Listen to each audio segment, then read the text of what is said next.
नमस्ते दोस्तों, आप सबों का मैं अपने चैनल पर हार्दिक स्वागत करती हूँ। आज के इस वीडियो में हम पाठ मौसम के बारे में जानेंगे कि किस प्रकार तरह तरह के मौसम के प्रभाव से प्रकृति का रूप बदलता रहता है और हर मौसम का अपना अलग ही महत्व है। इस पाठ में हमें यह बताया गया है कि हमें किस प्रकार विभिन्न प्रकार के मौसम से कुछ सीखना चाहिए और उसे अपने जीवन में अमल में लाना चाहिए। तो चलिए आज के इस वीडियो को हम शुरू करते हैं।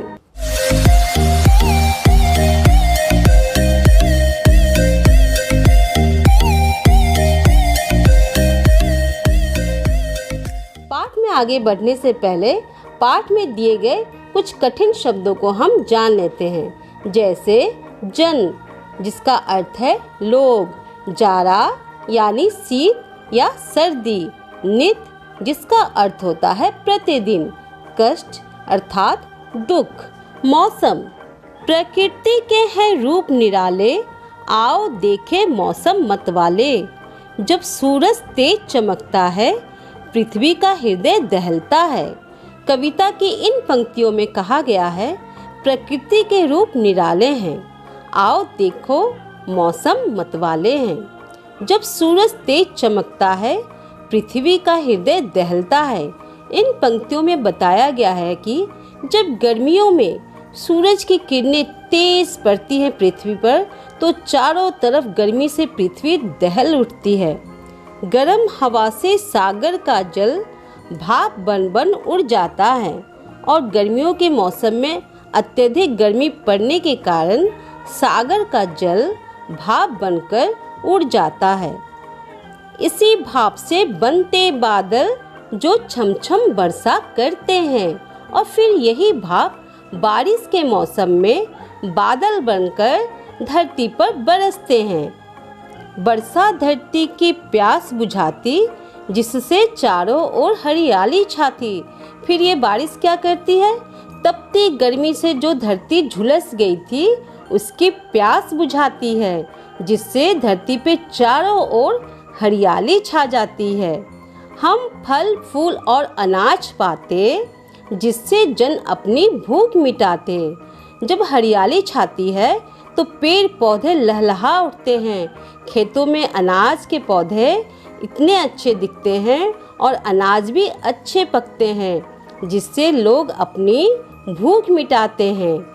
पृथ्वी जब ठिठुरती जाड़े से, सूरज की किरणें उसे बचाती।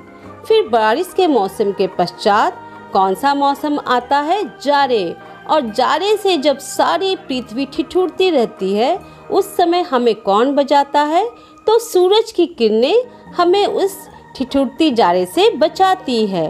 घर आंगन में बिखर बिखर खेतों में वे फसल पकाती और सूर्य की किरणें जाड़े के मौसम में हमारे घर आंगन में बिखरती है, जिससे हम धूप पाते हैं और सर्दी से बचते हैं, और ये फसलों को पकाने में भी मदद करती है। किरणों से जब जाड़ा उड़ता, सब और बसंत का मेला जुड़ता। इतना ही नहीं, जाड़े के मौसम के बाद कौन सा मौसम आता है? बसंत का मौसम, जिससे चारों ओर मेला जुड़ता है, अर्थात मेले लगते हैं, क्योंकि बसंत का मौसम बहुत ही सुहावना होता है।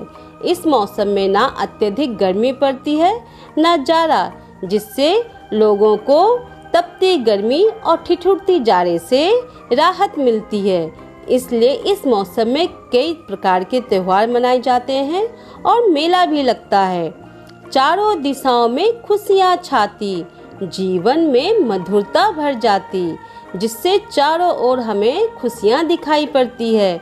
हमारे जीवन में मधुरता भर जाती है, सब लोग खुश दिखाई पड़ते हैं। सूरज भैया से हम सीखे, औरों के लिए नित जीना, स्वयं कष्ट सह सह कर औरों को नव जीवन देना। इन पंक्तियों में हमें बताया गया है कि हमें सूरज से क्या सीखना चाहिए। तो हमें सूरज से यह सीखना चाहिए कि हमें जीवन में दूसरों के लिए भी सोचना चाहिए, दूसरों का कष्ट भी दूर करने की कोशिश करनी चाहिए और उन्हें नव जीवन प्रदान करने की कोशिश करनी चाहिए। जिस तरह सूरज हमें ठिठुरती जाड़े से बचाती है, फसलों को पकने में मदद करती है, ठीक उसी प्रकार हम मनुष्यों को भी दूसरों के कष्ट और दुख को दूर करने की हमेशा कोशिश करनी चाहिए। तो चलिए अब हम पाठ में आए प्रश्न उत्तर तथा जीवन मूल्य प्रश्नों पर चर्चा करेंगे। प्रश्न नंबर 1, किसके रूप निराले हैं? उत्तर, कविता के अनुसार प्रकृति के रूप निराले हैं। प्रश्न नंबर 2, बादल किससे बनते हैं? उत्तर, जब पृथ्वी पर तेज गर्म हवा बहती है तब सागर का जल उड़कर भाप बन जाता है और फिर यही भाप आसमान में जाकर बादल का रूप ले लेते हैं। प्रश्न नंबर 3, बसंत कब आता है? उत्तर, जाड़े का मौसम खत्म होते ही बसंत का आगमन होता है। प्रश्न नंबर 4, सूरज से हम क्या सीखते हैं? उत्तर, सूरज से हम यह सीखते हैं कि हमें जीवन में दूसरों की मदद भी करनी चाहिए, दूसरों के दुख कष्टों को दूर करने की कोशिश करनी चाहिए। साथ ही साथ सिर्फ अपने बारे में ना सोचकर दूसरों के बारे में भी हमें सोचना चाहिए। अब देखेंगे हम जीवन मूल्य प्रश्न। पहला प्रश्न, आपने यह महसूस किया होगा कि वातावरण लगातार गर्म होता जा रहा है, अलग अलग मौसम के आने का समय भी बदल रहा है। ऐसा क्यों हो रहा है? धरती पर हरियाली बनाए रखने के लिए हम क्या कर सकते हैं? उत्तर, धरती पर हरियाली बनाए रखने के लिए हमें अधिक संख्या में पेड़ लगाने होंगे, पेड़ों को कटने से रोकना होगा। साथ ही साथ लोगों को वृक्षों के महत्व के बारे में बताना होगा। पेड़ों की कमी से होने वाले नुकसान के बारे में जानकारी लोगों तक पहुंचाना होगा, तभी हम धरती को हरा भरा रख सकते हैं। प्रश्न नंबर 2, पेड़ पौधों की संख्या बढ़ाने के लिए आप क्या करेंगे? उत्तर, पेड़ पौधों की संख्या बढ़ाने के लिए हमें वन महोत्सव को बढ़ावा देना होगा।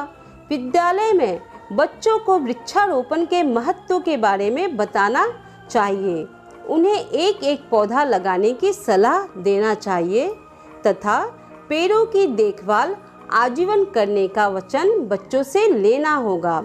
कुछ इस प्रकार हम पेड़ पौधों की संख्या बढ़ा सकते हैं।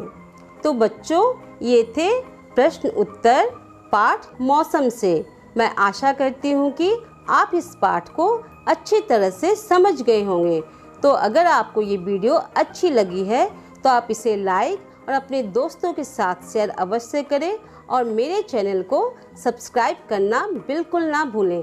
तो मैं सुनीता आज आपसे विदा लेती हूँ, फिर एक नई वीडियो के साथ जल्द मिलती हूँ। नमस्ते।